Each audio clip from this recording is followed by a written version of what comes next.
So this is where we were last time. Okay, we're not frozen yet. We were talking about abstraction, and I went on a big rant about it, but I want to give a bit of a warning. Being able to think of when to create a function and, oh, this will be the perfect amount of stuff to put in a function to create a good level of abstraction, that's not something you should expect yourself to be able to do right now. You'll be able to do some of it, but this is a skill, this is a lifelong skill, if you are a programmer, that you're going to constantly be developing. It's not something that you should, I or anyone or yourself should expect you to be able to do like that. This is a big part of what you're learning as a programmer and the skills that you're developing, is how to develop abstraction. So you can't just like read all these books about how to do abstraction. You can't watch 1 billion hours of video on how to do abstraction. It's a skill you're only going to develop by doing and getting more practice.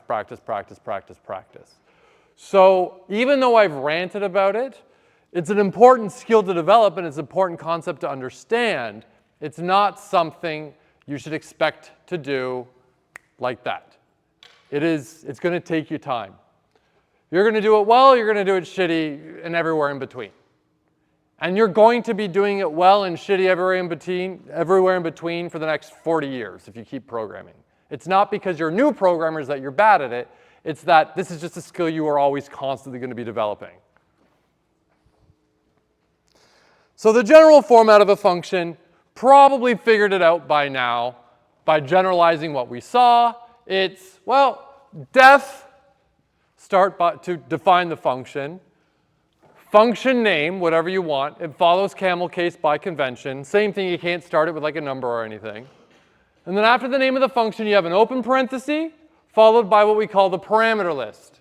Sometimes you have functions that don't need any parameters. You just have a function, it does something. It doesn't need to have any parameters. That's fine. You have open parenthesis, close parenthesis, you're good to go. And let me show you real quick. I could print. I can give nothing to print, and it's still, you can't really, trust me, it's there. There is output. See? Something went there. But, I didn't need to give any values to the function. I can define a function. It's going to be a silly function, def.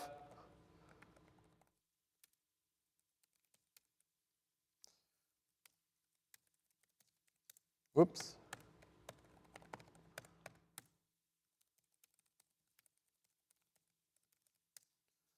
This is a rather useless function. It's a function that whenever you call it, it just gives you back the number 5.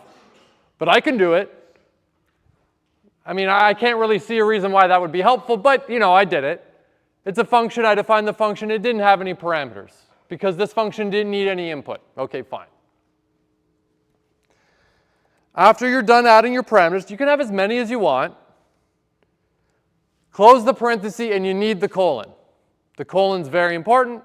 Then you go to the new line, you indent, and all of the code you want in your function is indented. And then when you're done, you unindent to start writing more code underneath.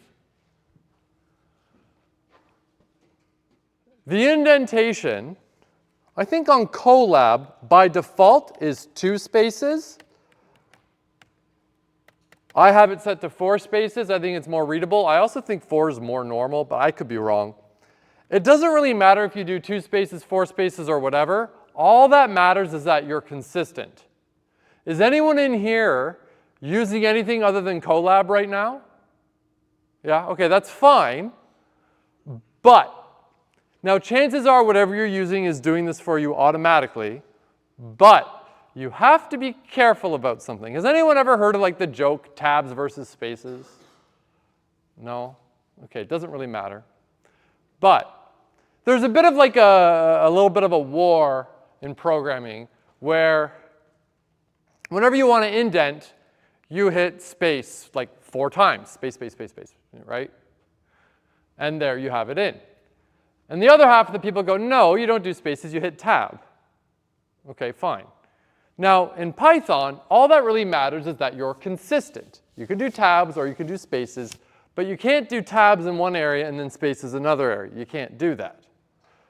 Now, the solution that a lot of people do is what Colab is doing automatically for me. Every single time I want to indent, I've just been pressing tab. But if I were to open up something like, okay, Notepad, if I press tab, okay, I think this tab is like 8 spaces, doesn't really matter. Can I zoom in? Okay, cool. Hello, right?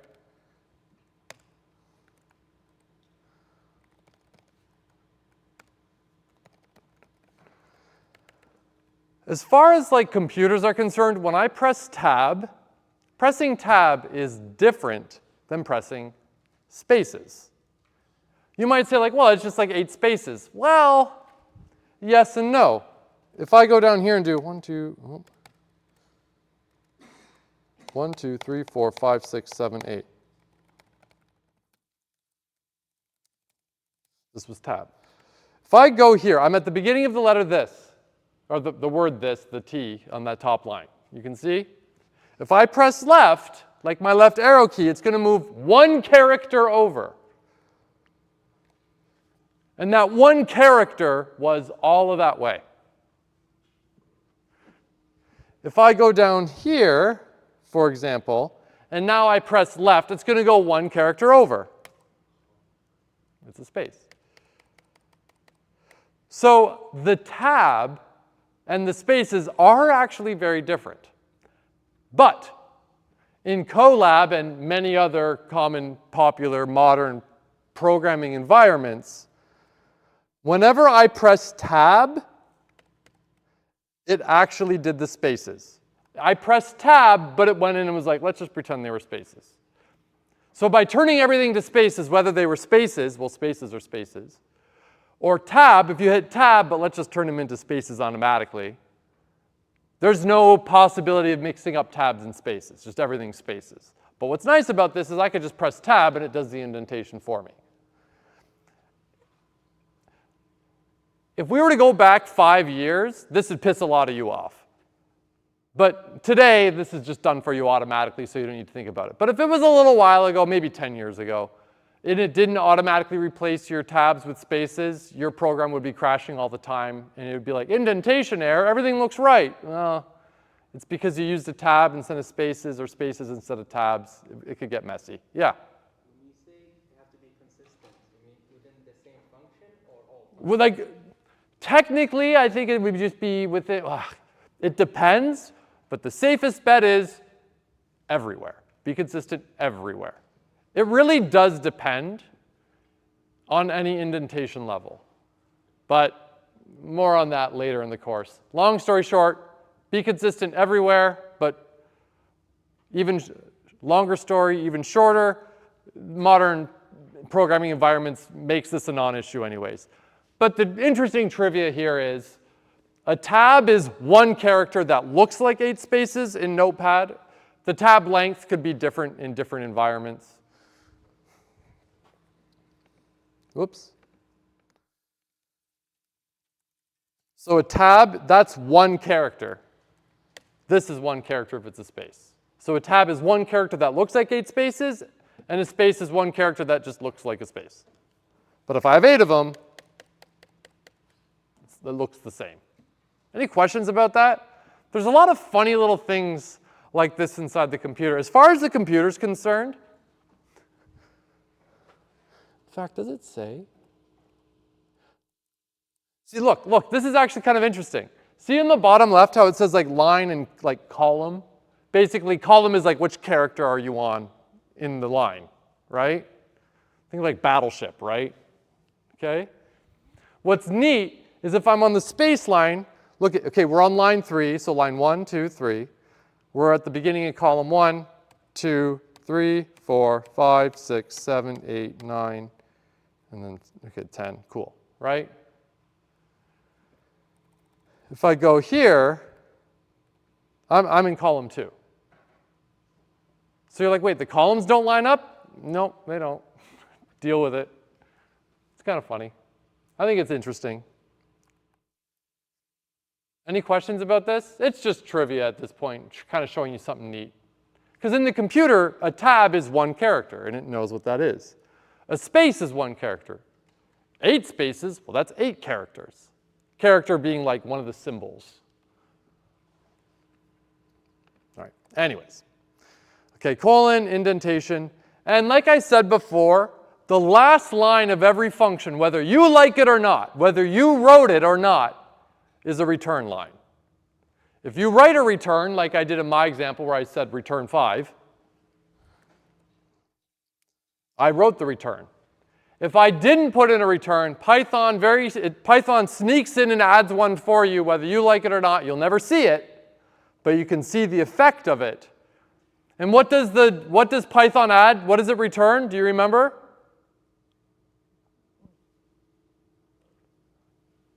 It goes and it sneaks in this. This is what it adds. It sneaks in and says return none. Which means, okay, return the special value none, and the special value none has a meaning to programmers. It means nothing. So I got something, and I go, oh, but this just means nothing. Throw it away. Cool. I know it's a little weird, but this is going to be very valuable as we go. It's kind of hard to motivate at this stage, but as we go, it's really nice to know when we have something that means nothing. Go with me, just trust me. We'll get there. Another thing, a function can only have, there's an asterisk. A function can only ever have like one return statement. It can only return from a function once. However, technically, not even technically, you could have a function with a lot of different return statements, but only one will ever be run at a time. And we'll see examples of this shortly, actually, in the course. And any line of code, whenever a function hits a return, it stops immediately. You could have a function like this.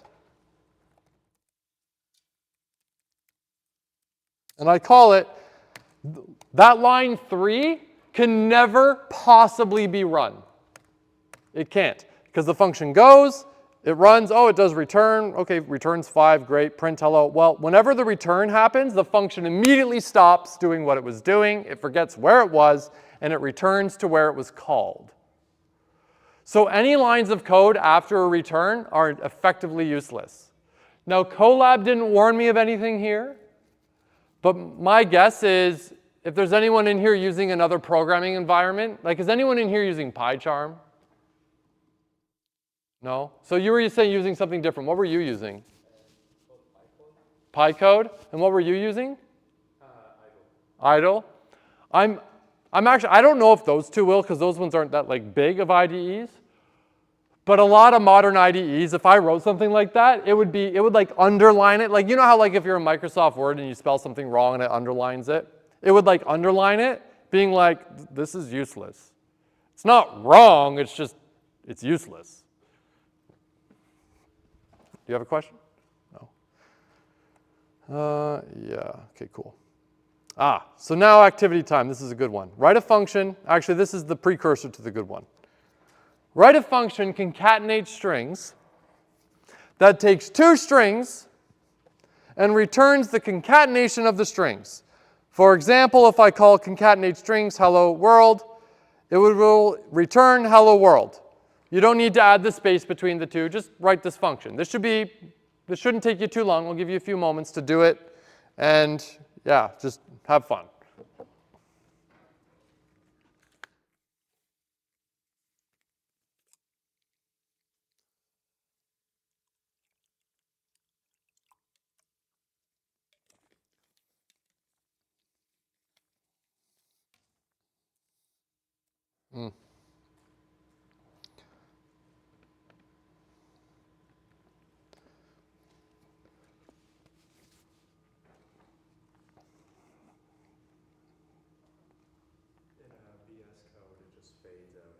It fades out, basically being like, this is stupid. Yeah. Yeah. It's not wrong, but it's wrong. That's basically what it's telling you. Yeah. Does the code, the program or whatever, like run that line at all? No, it's effectively entirely skipped. Okay. It's a useless line of code. It's a waste of space.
Raise your hand if you're done.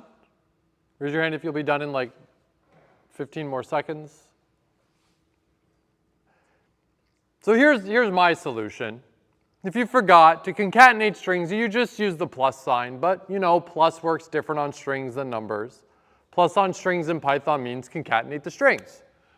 So what do? Well, def concatenate strings, two parameters A, B. Maybe not the best names for the parameters, but whatever. And then A plus B, I save that to a variable and I return that variable. And then I checked if it worked by just calling it, and it appears to be working just fine. Any questions about how I did it? I want to be very clear that if you did yours like this, that's entirely fine. Like, who did it like this? Yeah, that's absolutely fine. I just used an extra variable because why not? But yeah, that's fine. And hell, you really didn't even need to save it to a variable. You could just done something like this. Nope. That will work just fine, doesn't matter. I just like being a little bit more verbose in my code. Sometimes I feel it helps. There. Cool. So yeah, any questions about this? So the next activity is a little bit more tricky. Now, for those of you that did the second lab, it's going to be very similar to that this is tough function from lab 2. But here's this activity. I'm going to give you a few moments on this one because this one's important. If you are able to do this function with relative ease, that's a really good sign. That means you've grasped a pretty tough concept at this stage. Now, if you struggle with this, that's entirely fine. At this stage, this is a tricky question, and no one would expect you to be able to get this like this at this stage. If you can, great. If you have a hard time with it, you're pretty normal. Yeah? If we want to add spaces between our strings, should we put the space in front of the words or add our own space as a string? It really depends on the context of how you're using it and what the goal is. For this particular example, I'd say maybe that would be the way to do it. There, now it added the space. It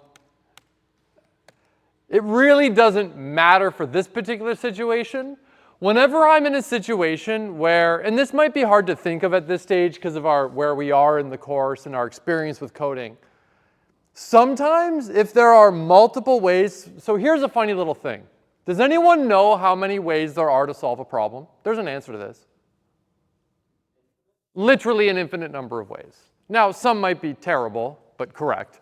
Like some might be rather silly, but correct. But there is. So you could do really whatever the hell you want. But sometimes when I'm put in a position where I have multiple ways to do effectively the same thing, and they like, look, we're dealing with a function, so we're dealing with abstraction. Once I write the function, it's going to be correct. I don't need to be worried about it anymore, so I don't even really care what's inside the function. But I'm in a position right now where I'm writing that function, and I have multiple ways to go about solving the problem.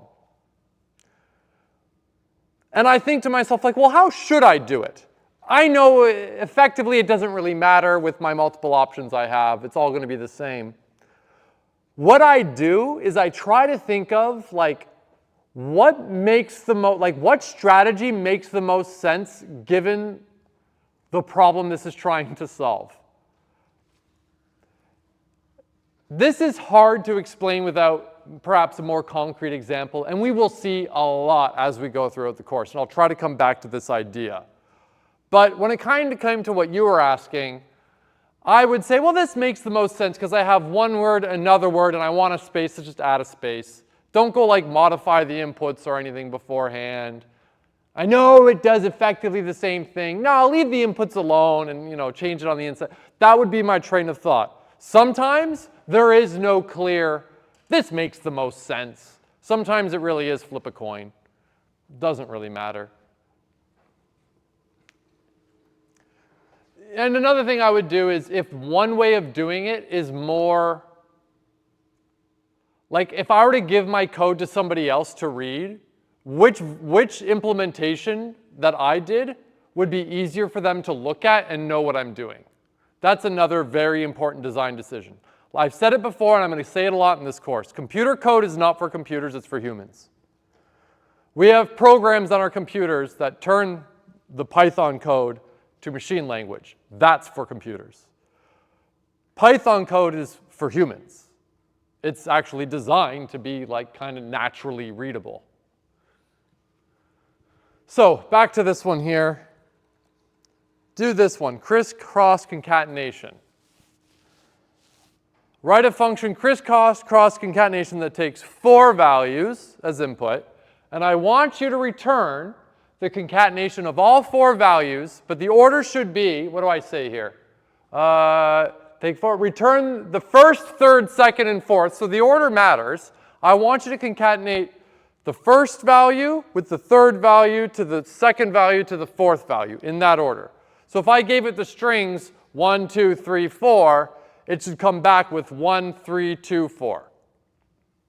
But the catch is you're not allowed to use the plus sign in the function crisscross concatenation, but you can kind of cheat by making use of the function concatenate strings that we know concatenate strings. I have a function called concatenate strings that I can give 2 values and it gives me back their concatenation. So that's your job. I'm going to give you a few moments for this one because it's a tricky one, but it's an important one.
Getting like I don't know what they're called, apostrophes over my. Is that normal? It's because you've put it. It's because that's not how. You got to make use of the function. Where did make use of this function? So the reason is what you've done is you've created tuples. So that's not how you concatenate strings. What you've done is you've kind of made like a list basically, and then you made a list of those lists. So you've got like open list, hello, comma, my, close list, name, comma, name. So that's kind of what's happened. But you are very close. All you really need to do here is call the function. Just put combined strings in front of those parentheses, and then it'll call that function and return their concatenation. Try that, try that.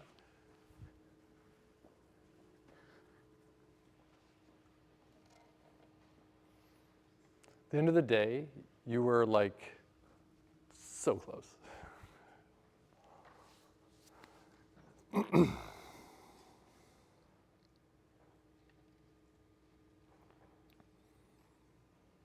Raise your hand if you're done. Raise your hand if you'll be done in like 30 seconds. Okay.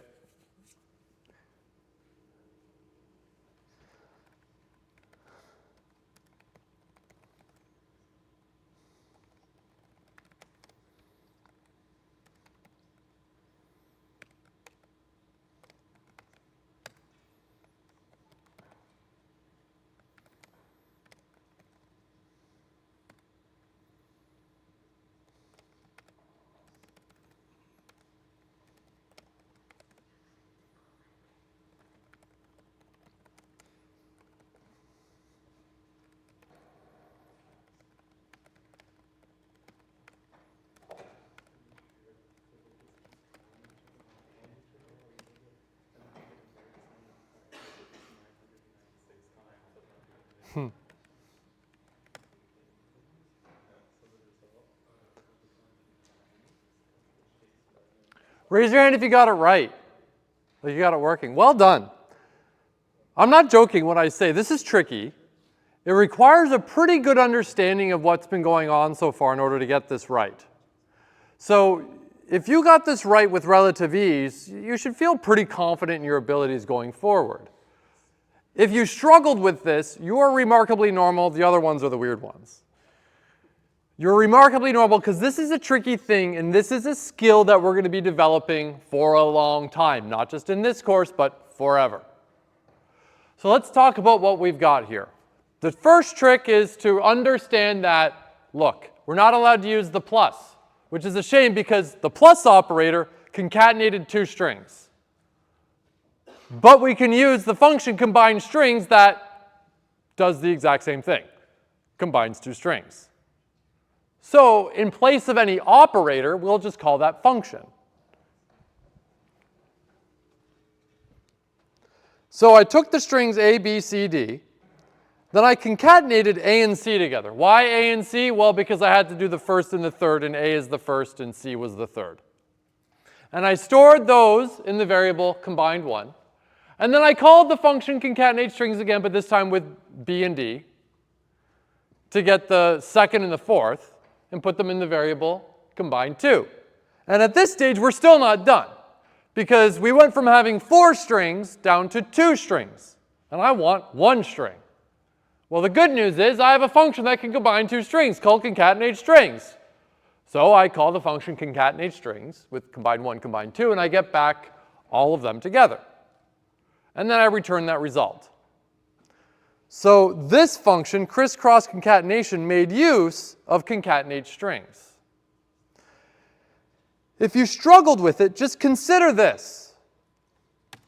If I get rid of the function calls and do this, which is cheating, because this is what I told you not to do.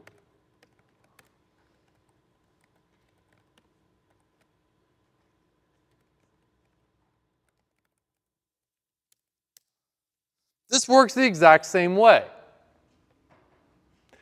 If you struggled with this function, but this makes perfect sense to you, remember, don't get too focused on the operator. The operator is just a fancy function, right? A function is something that takes some inputs and gives you outputs. The operator takes inputs and output and gives you an output, but we write it a little bit differently, right? So if this makes sense to you, just consider the fact that, okay, that first line there, combine 1 equals A plus B. A plus C. A plus C, what does that do? Well, it takes the string A and it concatenates it with the string C and puts them together, and you have 1 string of the concatenation. Great. But I told you you're not allowed to do that. Well, the good news is I can say concatenate strings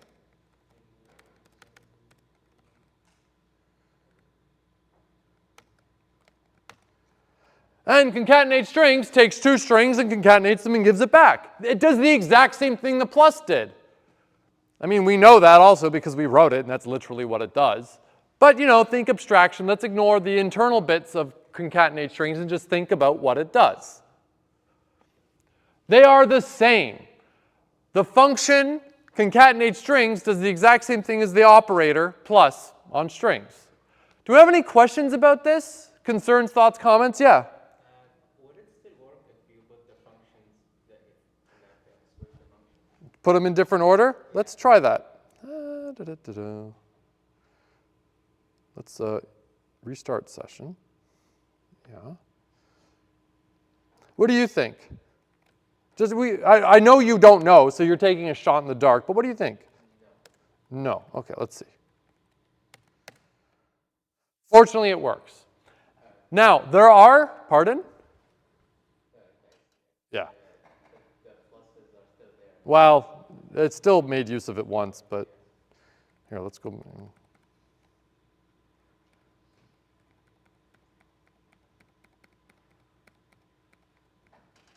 the code runs all functions first? So this is actually a more interesting question than you might realize. So it's because it does multiple passes. First it goes through and goes like, oh, okay, this exists, this exists, this exists, and it knows what exists, and then like it starts over. It's like a 2-pass process. There are some older programming languages where that wouldn't work, where it needs to be, the order matters. If you use something before it's defined, it won't work. Even though you're like, well, it's right there. So like in older languages, that would become a problem, but in more modern languages, that's not really a problem because the program that does all the setup for Python to run on your computer, it takes care of that for us. But it's a very interesting question because, yeah, that actually was a limitation of the past, but doesn't really happen anymore. Although you can still use, some of those older languages are still remarkably popular, and yeah. So if you were to go use like C, well, that wouldn't work quite right. Yeah. Has anyone in here used C before? No? That's a shame. It's kind of fun. Though, if you were to ask me, like, would I like to teach this class in C? Hell no. No. So the code and the syntax and the stuff we would learn is basically the same. Like, it really wouldn't even be that much different. But the problem with, like, C is, like, when you make a mistake in C, it's not very helpful. You hit run, and it might go like, no. And you're like, why? And it's like, deal with it, right? Where Python will be like, oh, you've got an indentation error right here. You could fix that. Just, tab it in. You're good to go. So C's, like, Python's a little bit more helpful. C is a little less forgiving. Not forgiving is not the right, it's just, it's less, it's harder to play detective with C than other more modern languages. And C will sometimes work and then not work, and you're like, is this not, like, what's going on? It's a whole thing. You'll see, like, seg fault. What's that mean? Don't ask. It can mean one of a billion different things. Anyways, composition. So whenever I call a function and it returns a value, like if you look at that line of code, square of sum 2, 2 plus square of sum 3, 3. Well, Python will go and evaluate those functions and give the number back and effectively replace that function call with the value that it has. And if you're like, well, that's weird, it would work the exact same way in math. If I were to say, like if this is throwing you off, just think back to math. If I were to say f of x equals x plus 2, and then I say, okay, tell me what f of x, or f of 2 is plus f of 4, right? Well, you would go, okay, well, that's 4 plus 6. Oh, that's 10, right? Right? That's how it would work. And this doesn't scare anybody. At least I hope it doesn't, right? So if that was scaring you, just remember, the computer scientists like to pretend that we're not doing math, but we're just doing math. It's the same. It really is the same. It goes and it evaluates it and then puts the result back in where it was.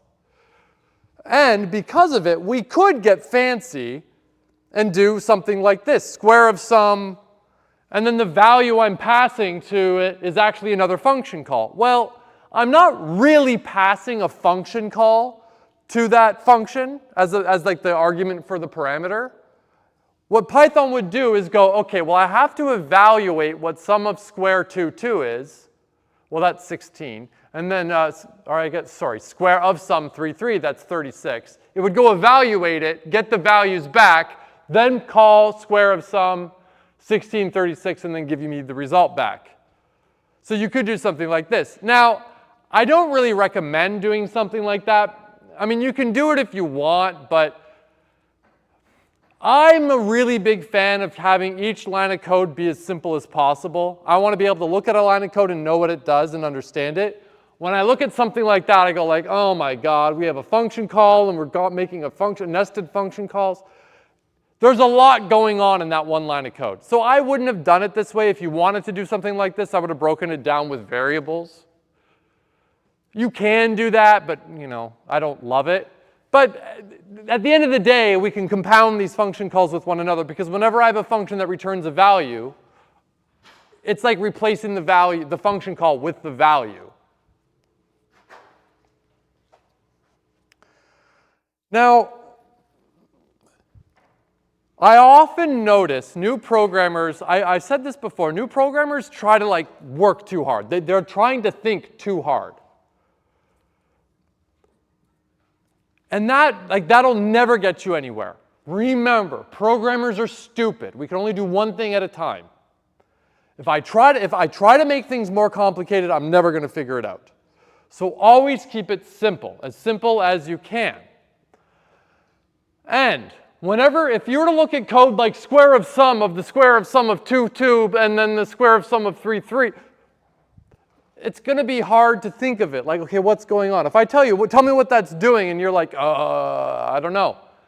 Well, yeah, no one would expect you to know. The only thing you can do in this situation is, okay, what does the code say?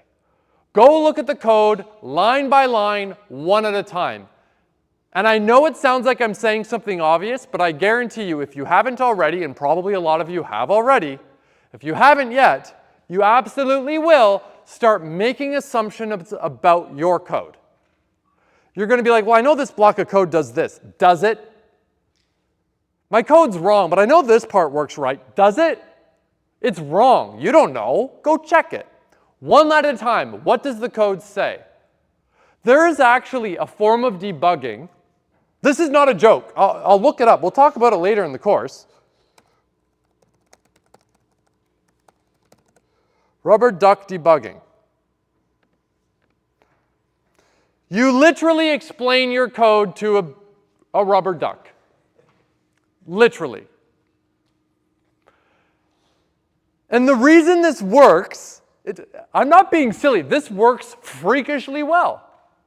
And the reason it works is it forces you to slow the hell down and explain your code to something one line at a time. It slows you down enough that you stop making assumptions. The number of times you'd be like, okay, look, duck, what I'm doing is, all right, on the first line of code, I'm taking the sum of the two values, and I'm storing that in the variable. And then I'm going to index the list based on, oh, I see. I indexed it. I should have looked for the index and not the actual value. All you need to do is just say it. People will even like record themselves. What they'll do is they will record themselves explaining their code.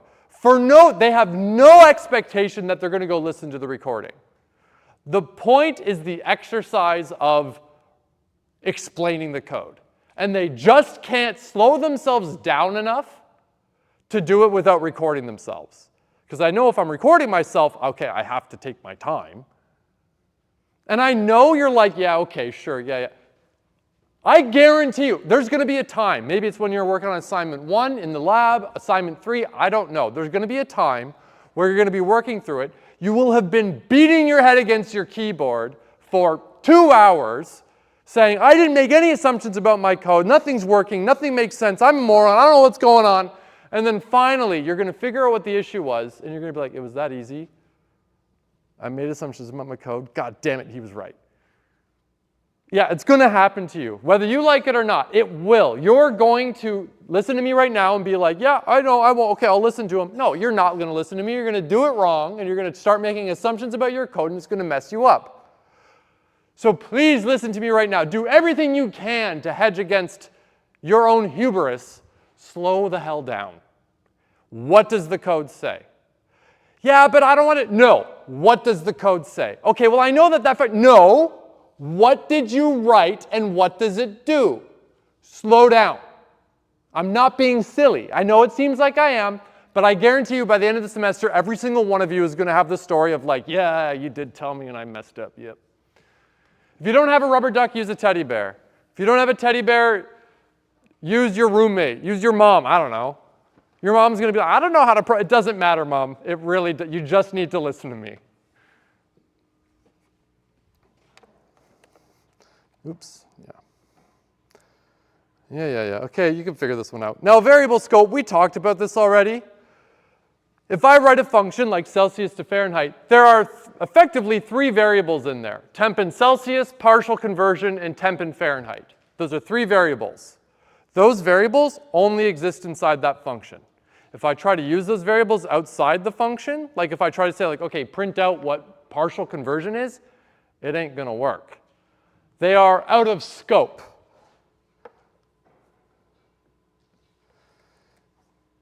Now in here, I can say print combined. Oops, combined 1, nope. And we'll see it because yeah, combined 1 exists inside this function. But as soon as I go like down here and be like, well, it was defined right up here. Look, Colab's even saying it ain't there. When I hit run, yeah, it doesn't exist. It only exists inside that function. The function gets created, it's called, it starts executing, that variable gets created, the function finishes, that variable is destroyed. You don't need it anymore. Now I can define combined 1 equals. Now this will work, but combined 1 written out here and the combined 1 in here are entirely different. They have the same name, but that's just a coincidence. And in practice, you probably wouldn't want to do this. This is just going to confuse you. Yeah. So try, yeah. Anyways, that's just explaining it. And then we'll pick up here on Friday.